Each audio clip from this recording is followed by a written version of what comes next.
வயசுல சின்ன படிப்படியா அறிஞ்சுக்கிடுவாங்க. அப்படி அறிந்து என்ன செய்யணும்? தெரிந்து கொள்ளணும். டைட்டா கிடையாது, லேசாவே புரிந்து கொள்ளலாம். அடிப்படை சட்டங்களை பேணி பாதுகாத்து வாழணும்.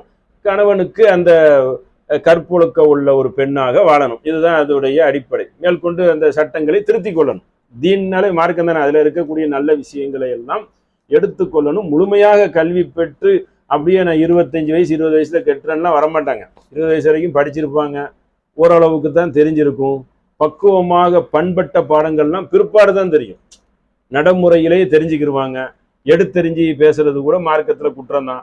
ஒரு பண்போட போகணும். இதெல்லாம் என்ன செய்வாங்க, ஒரு போக போக என்ன செய்வாங்க, படித்துக் கொள்வார்கள். கணவனுடைய நடவடிக்கையும் இருக்கும்ல, பெருந்தன்மையாக அவர்கள் அன்பா நடக்கச்சல அந்த குடும்பம் என்ன செஞ்சிடும், சிறந்து விளங்கும். கால போக்கில் தான் அது நடக்கும். இப்போ ஸ்டார்டிங்லே அப்படி இப்படி போனாலும் பெண்டாகி போனாலும் போக போக போக என்ன செஞ்சிடும், ஸ்டெடியாக ஆகிறோம். அப்போ திருமணங்கிறது 4 நோக்கத்தை நபிகள் நாயகம் ஸல்லல்லாஹு அலைஹி வஸல்லம் அவர்கள் நமக்கு சுட்டி காட்டுகிறார்கள். 4 நோக்கமும் எப்படி இருக்குது, அதில் ஒரு ஒரு பெருமை இருக்கத்தான் செய்யுது. ஆனால் அது நமக்கு நம்ம திட்டம் போட்டு இல்லாமல் தானால் அமைந்து கொண்டா என்ன செஞ்சுக்கலாம், அதில் நமக்கு ஒன்றும் பிரச்சனை இல்லை. மார்க்கத்தில் அது ஒரு பெரிய ஹராமான காரியம், குற்றமான காரியம் எல்லாம் கிடையாது. சரிங்களா? ஒரு செழிப்பான வீட்டில் போய் கல்யாணம் முடிச்சுட்டு போட்டுமே, கல்யாணம் முடிக்கிறதுனால என்ன தப்பு இருக்கு?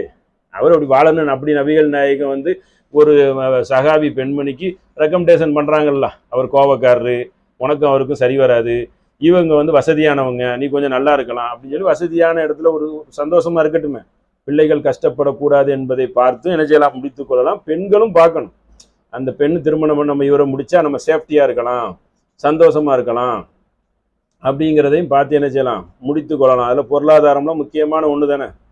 அப்போ பொருளாதாரம், அழகு, பாரம்பரியம் எல்லாம் சேர்ந்து கூட வரும், தனித்தனியாக கூட வரும். ஆனால் அந்த நோக்கத்துக்காக பண்ணச்சல இதுவும் சேர்ந்து இருக்கணும். என்ன இருக்கணும்? தீன் இருக்கணும். மூமினை தானே முடிக்க முடியும், நமக்கு காபீரை முடிக்கக்கூடாது. அப்போ மூமினா அவ முஸ்லீமா இருக்கிறாளா? இருக்கிறா, முடிஞ்சு போச்சு. கொள்கை கோட்பாட்டில் அடிப்படை சட்டங்கள் எல்லாம் பேணுகிறாளா? இப்படிதான் பார்க்க முடியும். எல்லாத்தையுமே பார்க்க முடியும். A to Z வரைக்கும் பார்க்க முடியும். A to Z எல்லாத்தையும் பார்த்தா பண்ணுமா? அப்படி பண்ண முடியாது. போலீஸ் ட்ரைனிங் ஆள் எடுத்த மாதிரி எல்லாம் தெரிஞ்சு. அப்போ மார்க்கங்கிறது அவங்க சக்திக்கு உட்பட்டு கொஞ்சம் படிச்சிருப்பாங்க. அடிப்படையில் கரெக்டாக இருக்கிறாங்கன்னு பார்க்கணும். அதுக்கப்புறம் போக போக அவங்க என்ன செய்வாங்க, மாற்றி கொள்வார்கள். நூல் பிடிச்ச மாதிரி அனைத்து சட்டம் தெரிஞ்சவளை தான் கல்யாணம் முடிக்கணும்னு சொன்னால் ஒருத்தனும் கல்யாணம் முடிக்க முடியாது.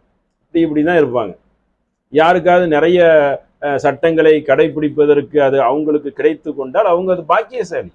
நல்லடியார்களுக்கு சில பேர் கிடைக்கும், நன்மையை புரிந்து கொண்டான் மறுமையில் அந்த நன்மை கிடைக்கும். இம்மையில் அவர்கள் சில பேர் அலட்சிய போக்கா இருந்துருவாங்க, அப்போ அவங்களுக்கு நன்மை குறையும். அதுதான் நீங்கள் புரிந்து கொள்ள